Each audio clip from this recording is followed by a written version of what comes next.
Friends, S chemistry channel पर आप सबका स्वागत है। आई होप आपको अच्छे से समझ आ रहा होगा और आप अपनी स्टडी भी अच्छे से कर रहे होंगे। आज जो हम टॉपिक करने वाले हैं, atomic mass, molecular mass and formula mass. उसके बाद हम मोल कॉन्सेप्ट करेंगे। Mole concept is very very important topic. Her competitive exam और रेगुलर एग्जाम में मोल कॉन्सेप्ट से क्वेश्चन जरूर आते हैं। देन हम परसेंटेज कंपोजिशन निकालना सीखेंगे। उसके बाद हम empirical formula and molecular formula कैसे डिराइव करते हैं वो सीखेंगे। Atomic mass, mass of atom. एक एटम का मास कितना है, that is atomic mass, simple सी लैंग्वेज में, है ना। अब देखो, स्टार्टिंग में जब एलिमेंट डिस्कवर हुए तो ऐसी कोई टेक्निक्स तो नहीं थी कि वो एटम का वेट मेजर कर सके। तो उन्होंने क्या किया, हाइड्रोजन जो है उसके मास को 1 मान लिया। ठीक है, क्या मान लिया, 1। और इसको क्या किया, स्टैंडर्ड यूनिट मान लिया, ये मान लिया स्टैंडर्ड। अब इसके कंपैरिजन में अदर एलिमेंट्स के वेट को देखा गया। जैसे कि कार्बन है, उसको कंपेयर किया गया कि हाइड्रोजन से वो कितना हैवी है। 12 टाइम्स हैवी था, इसलिए उसको कार्बन के मास को बोला C12। ऑक्सीजन जो है 16 टाइम्स हैवी था, इसलिए ऑक्सीजन का मास बोल दिया 16। ठीक है, लेकिन 1961 के बाद क्या हुआ, कार्बन जो है उसका एक आइसोटोप है C12। 3 आइसोटोप है ना, C12, C13, C14। आइसोटोप क्या होते हैं, atoms of same elements having different atomic mass. तो C12 जो आइसोटोप है कार्बन का, उसको स्टैंडर्ड माना गया और उससे कंपैरिजन किया गया अदर एलिमेंट के मास का। तो अगर ऑक्सीजन का मास जो है कार्बन के मास से कितना हैवियर है, उसको उसका एटॉमिक मास बोला गया। तो इसके लिए इन्होंने क्या किया है, एक एटॉमिक मास यूनिट बनाई, एटॉमिक मास यूनिट।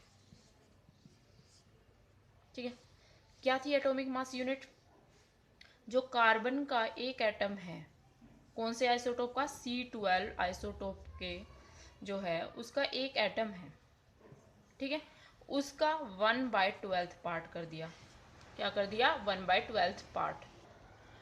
अब इस 1/12 पार्ट को बोला गया 1 एटॉमिक मास यूनिट। क्या बोला गया, 1 atomic mass unit.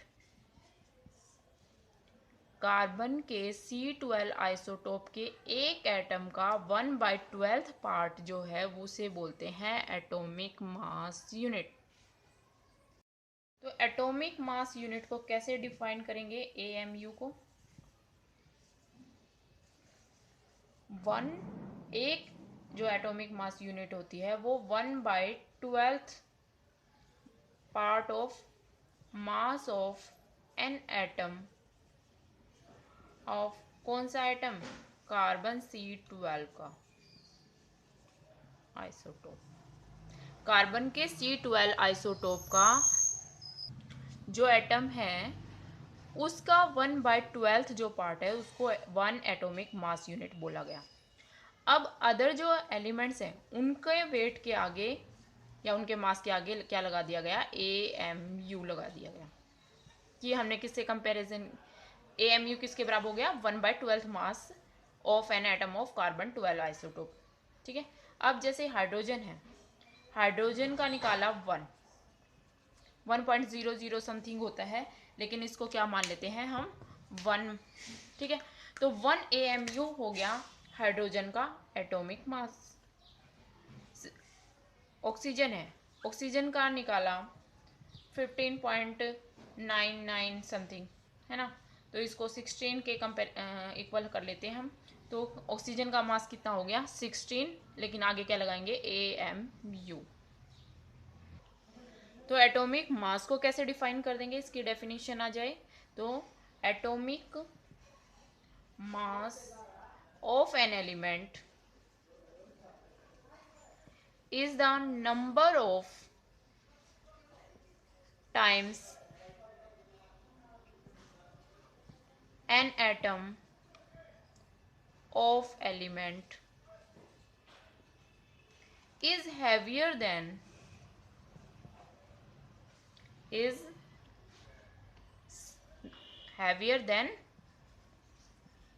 atom of carbon 12 isotope. Carbon 12 isotope जो है उसके एक एटम से कितना हैवी है उस एलिमेंट का एटम, वो उसका क्या है, atomic mass. I think it is clear. Now molecular mass.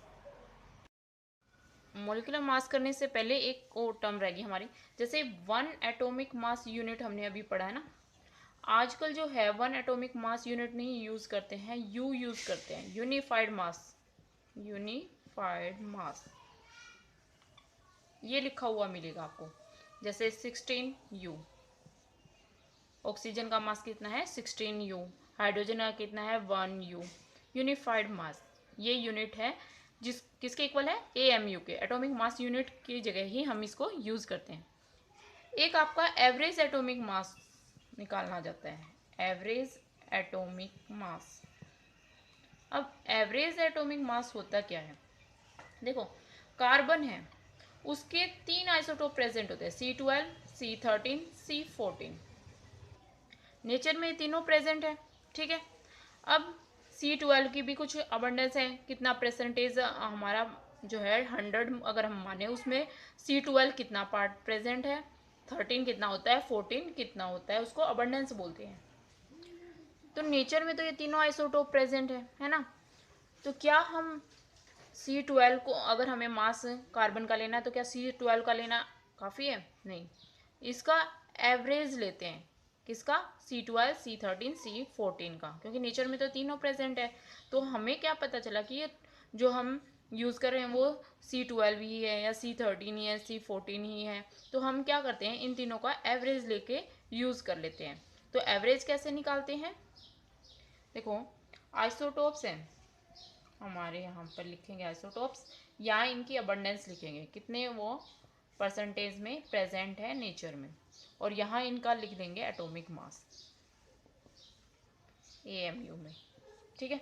तो कार्बन C12 है, कार्बन C13, कार्बन C14। जो C12 है उस वो सबसे ज़्यादा परसेंटेज में प्रेजेंट होता है नेचर में, कितना, 98.89।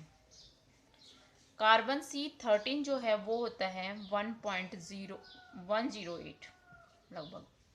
और कार्बन जो C14 है उसकी अवेयरनेस बहुत ही कम होती है, 2 × 10⁻⁻10, -10 यानी लाइक नेग्लिजिबल ही है, ठीक है, अबंडेंस उसकी। तो इसका एटॉमिक मास 12 है। कार्बन C13 का होता है 13.00335, और 14 वाले का होता है 14.00317 लगभग, ठीक है। अब हम इसका एवरेज एटॉमिक मास निकालेंगे, एवरेज एटॉमिक मास। न्यूमेरिकल आ जाते हैं एवरेज एटॉमिक मास के भी। अब देखो यहाँ पे ये दे रखी है परसेंटेज अबंडेंस, यानी परसेंटेज में दे रखा है ये, ठीक है। अब हम इसकी परसेंटेज हटा कर इनको पार्ट्स में डिवाइड करेंगे, कैसे, 98.89 है, इसको 100 परसेंटेज है तो 100 से डिवाइड करना पड़ेगा, कितने पार्ट्स हो गए, 0.9889। डेसिमल यहाँ आ गया 2 पॉइंट, ठीक है, डिवाइड होगा तो आपके किस साइड, लेफ्ट हैंड साइड में आ जाएगा, क्लियर। 1.108 इसको हमने क्या करना है, 100 से डिवाइड करना है, ठीक है। कितना बन गया भाई, डेसिमल किस तरफ आएगा, लेफ्ट हैंड साइड की तरफ मूव करेगा, ठीक है। तो यहाँ पे हो गया 0.01, क्योंकि 2 के बाद है ना, 2 1 तो ये है, एक और 0 लगानी पड़ेगी, 108, ठीक है। नेक्स्ट क्या था हमारा भी, 2 × 10⁻⁻10। अब इसको 100 से डिवाइड करेंगे, 100 को हम क्या लिख सकते हैं, 10⁻2 लिख सकते हैं ना। तो इस 10⁻2, 2 × 10⁻10, और ये मल्टीप्लाई में है, ऊपर मतलब डिवाइड में है तो ऊपर जाएगा, मल्टीप्लाई हो जाएगा, और पावर क्या हो जाएगी, चेंज, 10⁻2 बनेगी।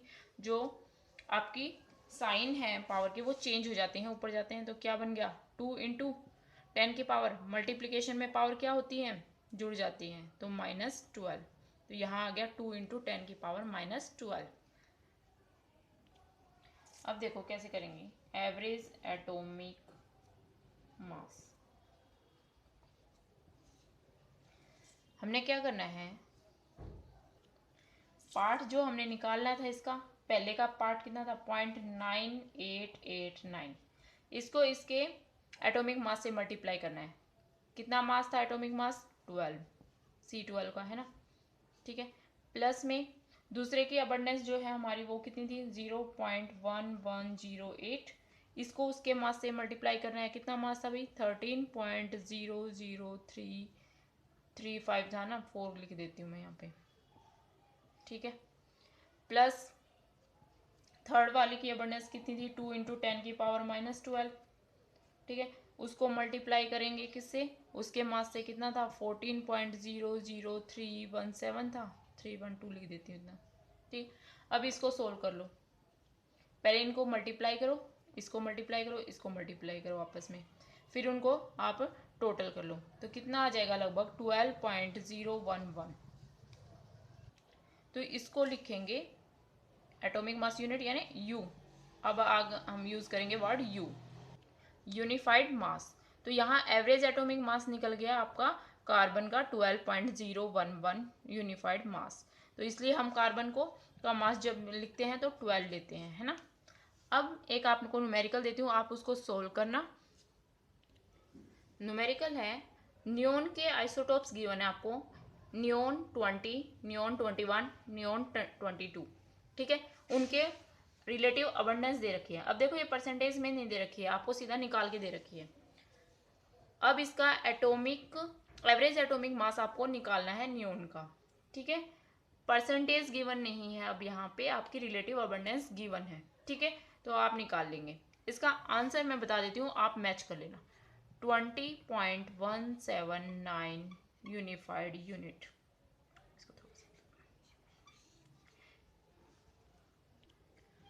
आप न्यूमेरिकल करेंगे, स्टेप वाइज ही करेंगे, ठीक है। पहले आप लिखेंगे एवरेज एटॉमिक मास, जैसे मैंने आपको पहले न्यूमेरिकल में करवाया है।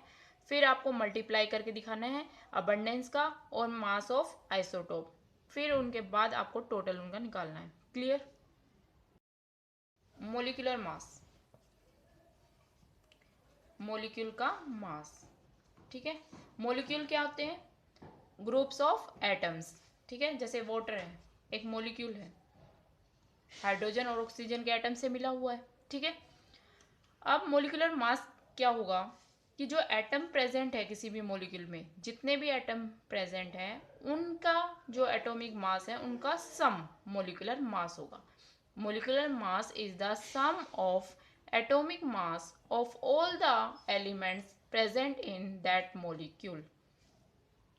फॉर एग्जाम्पल वाटर का ही करते हैं, हाइड्रोजन है, हाइड्रोजन के एक एटम का मास 1 होता है, 2 का कितना हो गया 2, ऑक्सीजन का कितना हो गया 16, तो टोटल मास कितना हो गया लगभग 18। अब यहाँ पे हम वो पॉइंट वाली टर्म्स छोड़ देते हैं, जैसे इस ऑक्सीजन का मास है ना 15.99 समथिंग, तो नियर अबाउट हम लेके चलेंगे, ठीक है। तो हमारा मोलिकुलर मास वाटर का कितना है 18। HCl, मोलिकुलर मास कैसे निकालेंगे, हाइड्रोजन का एटम का मास हो गया 1, क्लोरीन का होता है 35, वैसे तो 35.5 लेते हैं लेकिन 35 ले कोई बात नहीं, 36, ठीक है। क्योंकि क्लोरीन के भी 2 आइसोटोप्स होते हैं, Cl35 और Cl37, तो इनको 30 एवरेज ले लेते हैं 35.5, ठीक है। कहीं पे 35.5 भी यूज़ कर सकते हैं आप, ठीक है। तो आप इस तरह से मोलिकुलर मास निकाल लेंगे। जैसे मीथेन है CH4, कैसे निकालोगे मोलिकुलर मास, कार्बन का 12, हाइड्रोजन के एक का 1, 4 एटम है तो 4 कितने होंगे 16। साथ में आप एक यूनिट लगाना मत भूलें, यूनिफाइड यूनिट जरूर लगानी है आपको। क्लियर। यूनिट का हाफ मार्क्स होते हैं न्यूमेरिकल के अंदर, अगर आपने यूनिट नहीं लगाई तो आपका हाफ मार्क्स वैसे ही कट जाता है। क्लियर। तो इस तरह हम मोलिकुलर मास निकाल लेंगे। अब मैं कुछ एलिमेंट्स कुछ मोलिक्यूल्स देती हूँ आपको, उनके मास निकालने हैं। इन मोलिक्यूल्स के आप मोलिकुलर मास निकाल लेंगे। Formula mass,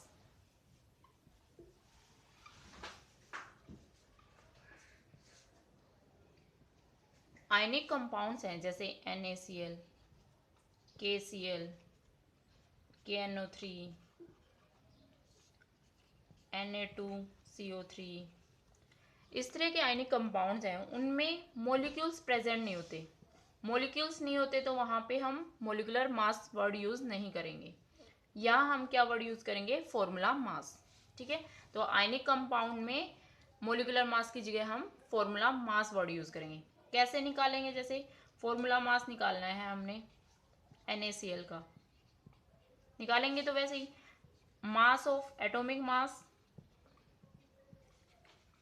of sodium plus atomic mass of chlorine. कितना होगा एटॉमिक मास सोडियम का? 23, क्लोरीन का होता है 35.5। ठीक है, कितना हो गया? 58.5। यूनिट साथ में लगाएंगे यू, यूनिफाइड मास। तो इस तरह हम फॉर्मूला मास निकालेंगे। KCl, KNO3, Na2CO3, इनका आपको फॉर्मूला मास निकालना है। Mole concept, very very important topic. देखो, कार्बन C12 आइसोटोप है, इसका वेट है 12 ग्राम। उसके अंदर कितने नंबर ऑफ पार्टिकल्स प्रेजेंट हैं? That is 1 mole, that is equal to 1 mole. Clear? C12 जो आइसोटोप है कार्बन का, उसके 12 ग्राम के अंदर जितने पार्टिकल प्रेजेंट होते हैं वो होता है इक्वल 1 मोल। और 1 मोल जो है इज इक्वल टू होता है Avogadro number. Avogadro number, Avogadro number के बराबर होता है। ठीक है, जिसकी वैल्यू होती है 6.023 इंटू 10 की power 23। 1 mole is equal to Avogadro number and Avogadro number is equal to 6.023 into 10 की पावर 23। तो अगर हम ये बोलें कि 1 मोल है, 1 mole of water, 1 mole of water में कितने नंबर ऑफ मोलिक्यूल्स होंगे वाटर के? 6.023 इंटू 10 की पावर 23 मोलिक्यूल्स ऑफ वाटर। अगर मैं कहूँ कि 1 मोल ऑफ वाटर है तो हम कहेंगे उसके अंदर 6.023 इंटू 10 की पावर 23 मोलिक्यूल्स हैं वाटर के। अगर मैं कहूँ 1 मोल ऑफ इलेक्ट्रॉन, इसका क्या मतलब है? तो मैं कहूँगी उसके अंदर 6.023 इंटू 10 की पावर 23 नंबर्स ऑफ इलेक्ट्रॉन हैं, नंबर ऑफ इलेक्ट्रॉन हैं। तो कोई भी स्पीसीज है, अगर जिस मैं कहूँ 1 मोल है तो उसके अंदर उतने ही वो कितने एवोगैड्रो नंबर ऑफ स्पीसीज हैं। जैसे हम ये बोलते हैं 1 डजन, तो 1 दर्जन के अंदर कितने स्पीसीज होती हैं? 12। इसी तरह 1 मोल के अंदर कितनी स्पीसीज होती हैं? Avogadro number, that is 6.023 into 10 की power 23। Molar mass, mass of 1 mole of substance, mass of 1 mole of substance in ग्राम। किसी भी सब्सटेंस का अगर मास हम 1 मोल सब्सटेंस का मास अगर हम 1 ग्राम में लेते हैं तो वो क्या होगा? उसका मोलर मास। ठीक है, जैसे कि वाटर है, वाटर का मोलर मास कितना है? हाइड्रोजन 2 और ऑक्सीजन 16, कितना हो गया? 18। और इसको लिखेंगे ग्राम पर मोल, दैट इज मोलर मास। इस तरह रिप्रेजेंट करेंगे कि 1 मोल जो वाटर है उसके मास को हमने किस में रिप्रेजेंट किया है? ग्राम में। न्यूमेरिकल करते हैं। दे रखा है कि इन 3 मोल्स ऑफ इथेन, इथेन का फॉर्मूला होता है C2H6, उसमें हमने कैलकुलेट करने हैं number of moles of carbon atom, कितने number of moles of hydrogen atom है और कितने मॉलिक्यूल्स जो हैं इथेन के हैं। ठीक है, तो कैसे करेंगे? देखो, number 1 number of moles of carbon atom हमने निकालना है। क्लियर? आपको पता है कि 1 मोल जो है, मोल ऑफ इथेन, उसमें कितने मोल्स हैं कार्बन के? कैसे, देखो फॉर्मूला देखो, C2H6, एक के अंदर कितने हैं, 2 कार्बन हैं, तो 1 मोल इथेन के अंदर 2 मोल जो है कार्बन के होंगे, कार्बन एटम। 1 मोल जो है इथेन C2H6, उसके अंदर कितने एटम होंगे, मोल्स होंगे कार्बन एटम के, 2, C2, क्योंकि फॉर्मूले में क्या है, C2। Clear. Now number of moles, अच्छा हमें किस में निकालने हैं, 1 मोल में हो गए, 3 में निकालने हैं। 3 मोल ऑफ इथेन के अंदर कितने numbers of moles of carbon atom होंगे, 2 इंटू में 3 इज इक्वल टू 6, तो 6 moles of atom of carbon होंगे किसके अंदर, 3 मोल्स ऑफ इथेन में। Second, number of moles of hydrogen atom, अब देखो 1 मोल ऑफ इथेन कितने हाइड्रोजन एटम हैं, 6 मोल ऑफ हाइड्रोजन एटम, ठीक है। तो हमें निकालने हैं 3 में, 3 में कितने होंगे भाई, 6 इंटू में 3 इज इक्वल टू 18, तो 18 moles of hydrogen atom present होंगे इसमें 3 मोल्स ऑफ इथेन में। नेक्स्ट है कि number of molecules of ethane निकालने हमने 3 मोल्स के अंदर। अब मैंने पहले ही बात बताई कि 1 मोल जो है, 1 मोल वो किसके इक्वल होता है, एवोगैड्रो नंबर के बराबर। तो 1 मोल ऑफ इथेन कितने मोलिक्यूल्स होते हैं 1 मोल में, 6.023 इंटू 10 की पावर 23 मोलिक्यूल्स ऑफ इथेन। लिख सकते हैं हम इसको, 1 मोल इथेन का मतलब इतने मोलिक्यूल्स होंगे उसमें इथेन में। हमें किस में निकालना है, 3 में। 3 मोल ऑफ इथेन के अंदर कितने मोलिक्यूल्स होंगे, 3 से इसको हमको मल्टीप्लाई करना पड़ेगा,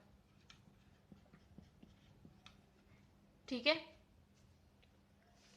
अब आपको इसी मतलब तरीके से ही लिखना है, एग्जाम में आए तो आपको इसी तरह से, सीधा आंसर नहीं लिया 3 इंटू 6.023 इंटू 10 की पावर 23 कर दो आप, नहीं, आपको ऐसे ही लिखना है कि 1 mole of ethane contain 6.023 into 10 की पावर 23 मोलिक्यूल्स ऑफ इथेन। तो 3 में कितने होंगे, 3 इंटू में दिस वन, ठीक है। तो कितना आ गया, 3 से मल्टीप्लाई करो, 18 इंटू 10 की पावर 23, तो 18.029 इंटू 10 की पावर 23 क्या होंगे, मोलिक्यूल्स किसके, इथेन के। किसमें होंगे, 3 मोल्स ऑफ इथेन के अंदर, ठीक है। तो इस तरह से आपको ये सोल्व करना है। नेक्स्ट न्यूमेरिकल करते हैं।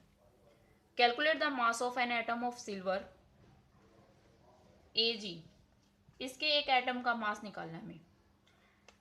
जो सिल्वर है उसका जो मास होता है वो होता है 108, मोलर मास ग्राम में लिख देते हैं 108 ग्राम। इसका मतलब क्या हुआ कि 1 मोल ऑफ Ag एटम्स, उनका जो मास है हैविंग मास 108 ग्राम, ठीक है। और 1 मोल इज इक्वल टू हमें पता है 6.023 इंटू 10 की पावर 23 एवोगैड्रो नंबर ऑफ होता है, यानी कि 1 मोल के अंदर इतने एटम्स प्रेजेंट है, यानी कि वेट ऑफ दीज एटम क्या हो गया, 108 ग्राम, ठीक है। मास ऑफ 6.023 इंटू 10 की पावर 23 एटम्स का मास जो है 108 ग्राम हो गया। तो 1 एटम का वेट कैसे निकालेंगे, 108 डिवाइडेड बाय 6.023 इंटू 10 की पावर 23, इससे हम इसको डिवाइड कर देंगे, कितना आ गया 1.79 इंटू 10 की पावर -22 ग्राम। तो एक सिल्वर के एटम का वेट कितना आ गया, 1.79 इंटू 10 की power -22 gram. 1 molecule of carbon dioxide का हमने मास निकालना है, CO2, कार्बन 12, ऑक्सीजन 16, कितने हो गए 32, 12, 44 ग्राम, यानी कि 1 मोल ऑफ CO2 मॉलिक्यूल जो हैं उनका मास जो कितना है 44 ग्राम के इक्वल है। ठीक है, अब हमने 1 मोल वही 6.023 इंटू 10 की पावर 23। 1 मोल के अंदर इतने मॉलिक्यूल्स होंगे, मॉलिक्यूल्स ऑफ CO2 का मास कितना हो गया 44 ग्राम, है ना। तो 1 मॉलिक्यूल ऑफ CO2 का मास कितना निकल जाएगा 44 डिवाइडेड बाय 6.023 इंटू 10 की पावर 23 एंड ये इक्वल आ जाएगा आपका 7.307 इंटू 10 की पावर 23। ऊपर चला जाएगा तो माइनस का हो जाएगा -23 ग्राम। तो एक मॉलिक्यूल जो है कार्बन डाइऑक्साइड का उसका मास हो गया 7.307 इंटू 10 की पावर -23 ग्राम। क्लियर। तो कोई भी चीज़ है 1 मोल है उसके अंदर उतनी ही वो स्पीसीज होती हैं। जैसे यहाँ 1 मोल ऑफ CO2 मॉलिक्यूल बोला था तो इसका मतलब इसके अंदर एवोगैड्रो नंबर ऑफ मॉलिक्यूल्स होंगे। ठीक है, और उनका वेट कितना हो गया हमारा 44 ग्राम। इस तरह से हम न्यूमेरिकल निकाल लेंगे। अब next numerical, calculate the number of atoms of constituent elements in 53 gram of Na2CO3। यहाँ पे अब हमें नंबर ऑफ एटम्स निकालने हैं। ठीक है, तो इस तरह से भी आ सकता है। तो हम पहले क्या करेंगे, इसका मोलर मास निकाल लेंगे। ठीक है, Na2CO3 का मोलर मास निकाल लेंगे। कैसे निकालेंगे, सोडियम का 23 होता है, 23 इंटू में 2 प्लस में कार्बन का 12 प्लस में ऑक्सीजन का 16। ठीक है, तो 3 है तो 3। तो इस तरह से आप निकाल लेंगे। उसके बाद आपको क्या करना है, ये आपको खुद को करना है। ठीक है, मोलर मास निकल गया। अब मोलर मास किसके बराबर है 1 मोल के। 1 mole of atoms of Na2CO3 is equal to इसका मोलर मास आ जाएगा। तो फिर उसके बाद हमने क्या करना, मान लो इसका मोलर मास m आ गया, m ग्राम। तो इसका मतलब ये हो गया कि m ग्राम जो है उसके अंदर कितने मॉलिक्यूल्स हैं, एवोगैड्रो नंबर 6.023 इंटू 10 की पावर 23 क्या है, एटम्स हैं। तो हमें कितने में निकालना है 53 ग्राम में। तो 1 में निकालो फिर 53 ग्राम में निकाल लेना। ठीक है, आंसर बता देती हूँ, 3.0115 इंटू 10 की पावर 23 एटम्स। आगे यूनिट्स वगैरह जरूर लगानी है, क्या चीज़ आप निकाल रहे हो वो जरूर निकालना है। ठीक है, तो आप ये निकाल लेंगे, अपना कंपैरिजन कर लेना इसके साथ। आई होप आपको समझ आ गया होगा। इस तरह आप न्यूमेरिकल्स की प्रैक्टिस कर लेना। मोल कॉन्सेप्ट में जितने आप न्यूमेरिकल की प्रैक्टिस करोगे, डिफरेंट टाइप्स के आते हैं। देखो हमने तीनों अलग पैटर्न में किए हैं। ठीक है, एक में हमने क्या निकाला था, मास निकाला था। एक में हमने कंस्टिट्यूएंट नंबर्स निकाले हैं जैसे इसमें। ठीक है, तो अलग अलग टाइप से आपके ये क्वेश्चन आते हैं। परसेंटेज कंपोजिशन,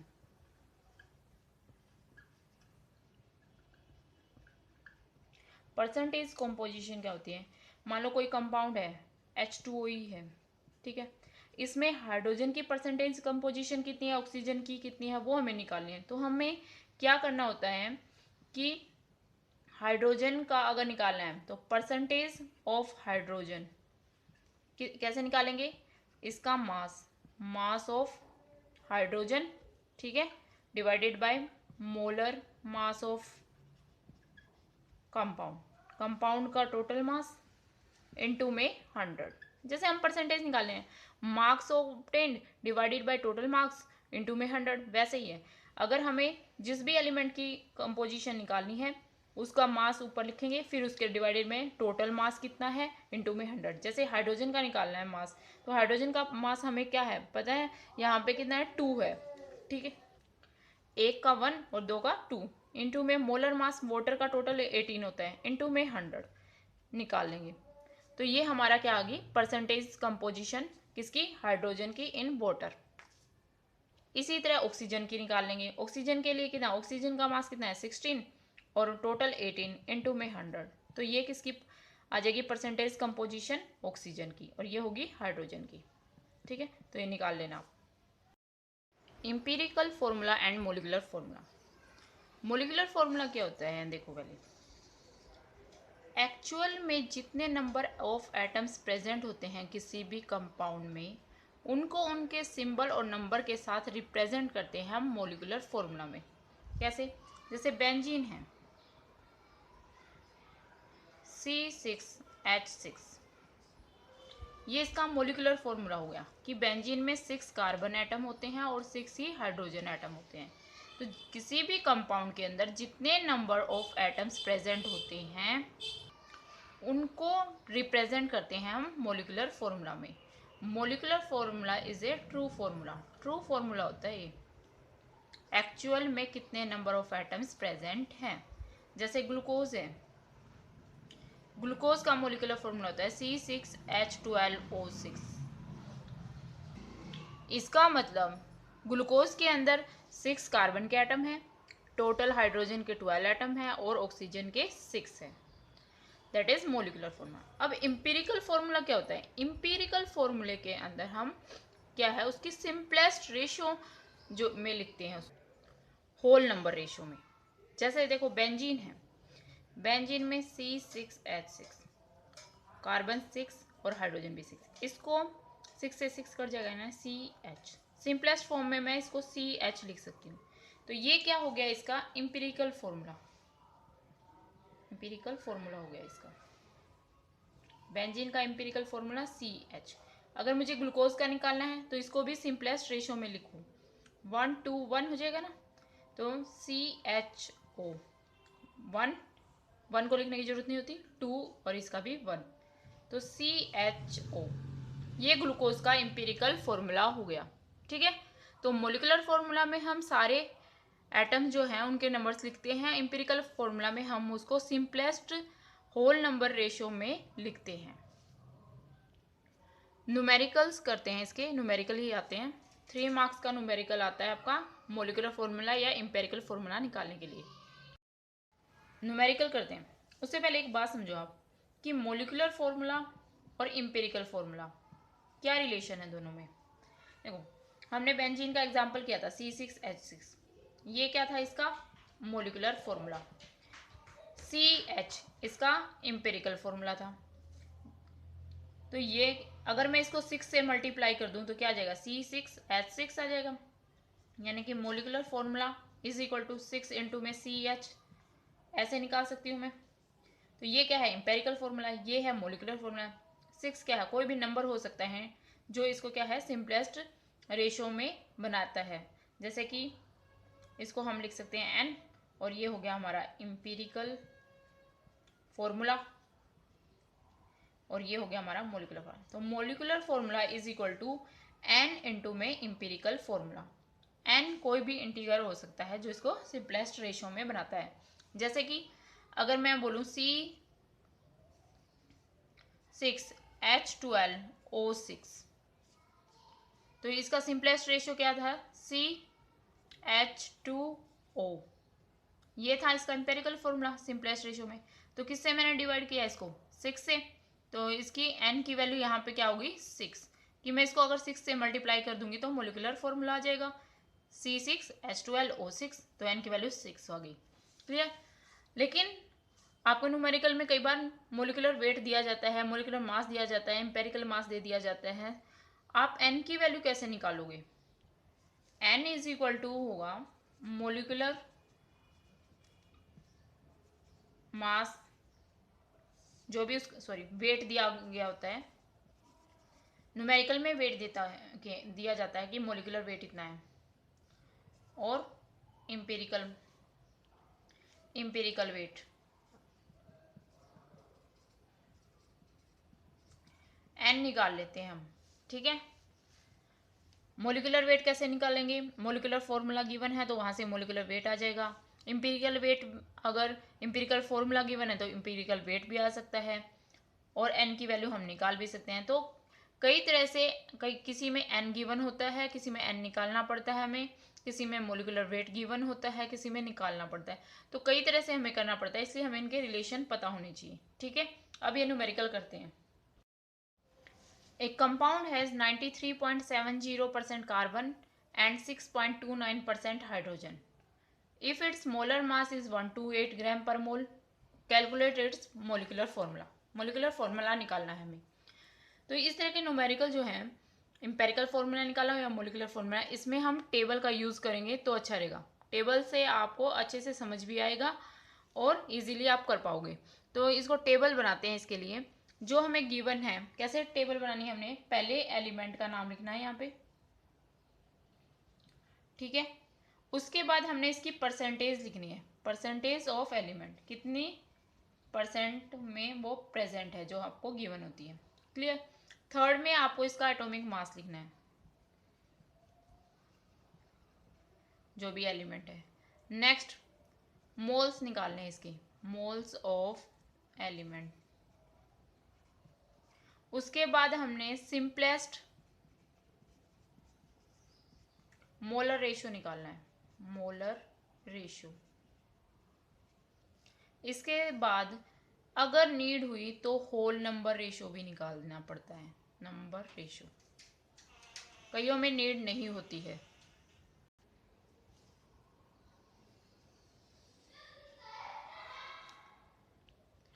अब लिखते हैं एलिमेंट कौन से प्रेजेंट है, कार्बन। दूसरा कौन सा प्रेजेंट है, हाइड्रोजन, ठीक है। परसेंटेज ऑफ एलिमेंट, कितनी परसेंट है कार्बन, 93.70। हाइड्रोजन कितना है, 6.29%। एटॉमिक मास कितना है, 12। हाइड्रोजन का कितना होता है, 1। अब हमने क्या निकालना है, मोल्स निकालनी है। यहाँ से हमारा काम शुरू होता है, इतना आपको गिवन है, ठीक है। मोल्स कैसे निकालेंगे हम, अब ये जो परसेंटेज आपको गिवन है, इसको ये परसेंट में दे रखा है, तो हम ये मान लेते हैं कि 100 में से 93.70 तो कार्बन का पार्ट है और 6.29% जो है आपका हाइड्रोजन है। ये वेट मान लेते हैं 100 में से।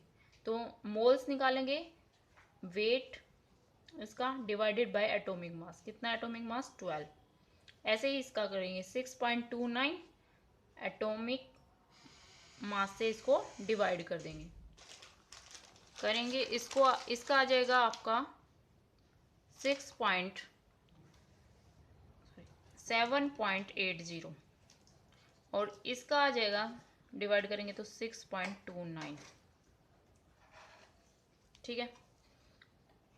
अब हमें सिंपलेस्ट मोलर रेशियो निकालना है। इसके लिए क्या करना है, इन दोनों में से, दो हैं या तीन है जितने भी, उनमें से जो भी लीस्ट नंबर है, इनमें कौन सा है, 6.29, उसको उससे डिवाइड करना है।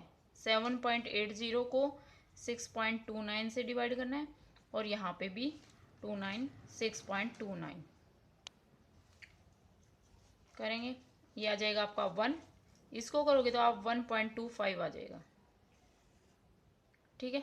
अब यहाँ पे देखो होल नंबर रेशियो जरूरी है। अगर यहाँ पे 2 या 3 कुछ आ जाता तो कोई ज़रूरत नहीं थी, लेकिन यहाँ पे अब आपका पॉइंट्स में आ गया तो इसको होल नंबर में बनाना है। तो इसको किससे मल्टीप्लाई करें कि ये होल नंबर रेशियो हो जाए। तो पहले 2 से करके देखो, 2 से करेंगे तो 2.50 आ जाएगा, और 3 से करेंगे तो 3.75 आ जाएगा, 4 से करेंगे तो 4 से करो इसको 5.0 आ जाएगा, यानी होल नंबर किसमें, 4 से मल्टीप्लाई करने पे आ जाएगा। तो दोनों को 4 से मल्टीप्लाई करेंगे हम यहाँ पे, तो यहाँ पे 1.25 इंटू में 4, तो हमारा क्या आ गया, 5। इसको भी करना है साथ में, 1 इंटू में 4 इज इक्वल टू 4। ये नहीं है कि आपको जिस जो आपका पॉइंट में है उसी को मल्टीप्लाई करना है, जितनी भी टर्म्स होंगी उनको उसी नंबर से मल्टीप्लाई करना है। तो ये हो गया 5 यानी 4, यानी कार्बन के तो 5 एटम आ गए और हाइड्रोजन के आपके 4 एटम आ गए। तो यहाँ कार्बन C5H4, C5H4 ये हमारा आया इम्पिरिकल फॉर्मूला। हमें निकालना क्या था, मोलिकुलर फॉर्मूला। अब क्या गिवन है साथ में, मोलर मास।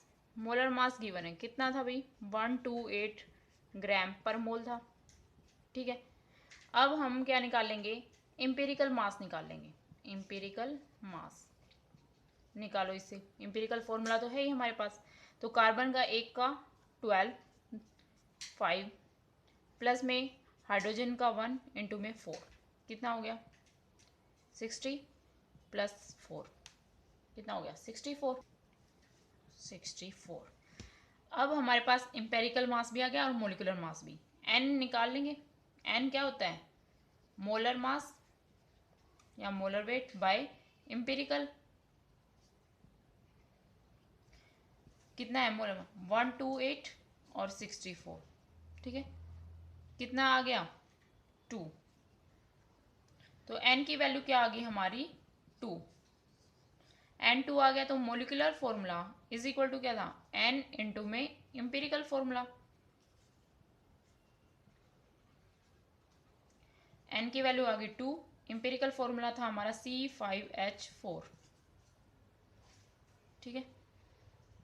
मल्टीप्लाई करो C10H8, तो हमारा मोलिकुलर फॉर्मूला क्या बन गया C10H8। इस तरह से हम एम्पेरिकल फॉर्मूला और मोलिकुलर फॉर्मूला निकाल लेंगे। Next numerical, an inorganic salt give following percentage composition, जिसमें सोडियम 29.11, सल्फर की दे रखी है 40.51, ऑक्सीजन 30.38। इसका एम्पेरिकल फॉर्मूला निकालना है, तो वैसे ही करेंगे, टेबल बनाएंगे और हम निकाल लेंगे यहाँ से इसका एम्पेरिकल फॉर्मूला। ये आप करेंगे, आंसर बता देती हूँ इसका मैं, Na2S2O3। उसी तरह आप टेबल बनाकर इसको करेंगे। न्यूमेरिकल की जितनी ज़्यादा से ज़्यादा आप प्रैक्टिस करेंगे उतना ही आपके कॉन्सेप्ट अच्छे से क्लियर हो जाएगा। Thank you very much.